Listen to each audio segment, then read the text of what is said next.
જોઈ શકો છો વાલા મિત્રો, આજે આપણા મિત્ર ની આવ્યા છે અને એક ઝટકા મશીન છે જે જૂની પદ્ધતિથી બે વાયર દોડાવી અને ફરતે શેઢે બોર્ડર કરે છે, જેથી આપણો જે પાક હોતો હોય છે, જે વન્ય પ્રાણીઓ છે જેમ કે લીલગાય છે, ભૂંડ, સુવર વગેરે નું રક્ષણ માટે મૂકતા હોય છે ખેડૂતો. પણ હવે એની અંદર આપણે દેશી જુગાડ અપનાવવાનો છે અને નવી સિસ્ટમ અપનાવવાની છે, જેથી કરીને ઝટકા મશીન ચાલુ રહે અને ઝટકો પણ ચાલુ રહે. અને એની અંદર આ ટ્યુબલાઇટ છે, તે ટ્યુબલાઇટ કેવી રીતે ચાલુ થાય એ આવો હું તમને આગળ બતાવું છું. તો આ હવે જે ટ્યુબલાઇટ થાય છે એના વિશે તમને માહિતી આપું અમે, કારણ કે અંધારાના કામ કરી રહ્યા છીએ. રાતના 11:30 જેવો ટાઈમ થયો છે અને કેવું અંજવાળું પાડે છે એ બતાવ્યું. કેમેરામેન જરાક ટ્યુબલાઇટ.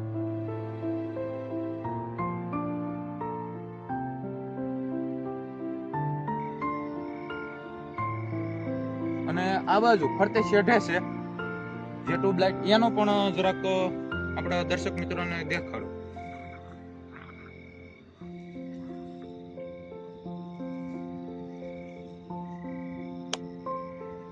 તો જોયું ને વાલા મિત્રો, આવું જ આપણા સૌરાષ્ટ્ર ગુજરાતના ખેડૂતો છે જે વેસ્ટમાંથી બેસ્ટ કરી બતાવે છે.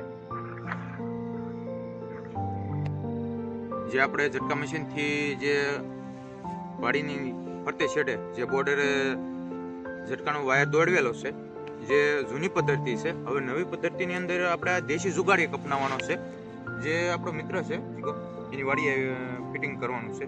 તો આવો તમને બતાવું કેવી રીતે આપણે ટ્યુબનો ઉપયોગ કરીએ છીએ અને જે દેશી જુગાડ કરવાનો છે એ વિશે પણ થોડીક માહિતી આપું.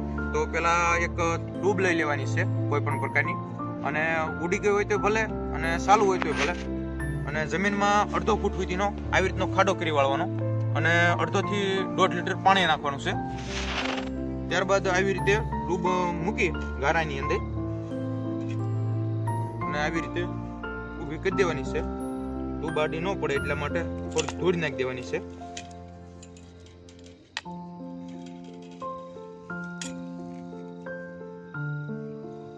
ત્યારબાદ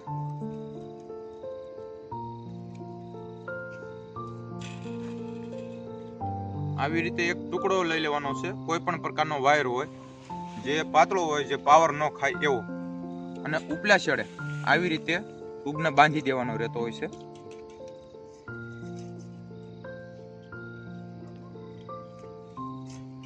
અને જે ઝટકાનો વાયર દોડ્યો હોય, જેમાં પાવર આવતો હોય ઝટકાનો, એમાં આવી રીતે બાંધી દેવાનો રહેશે આપણે.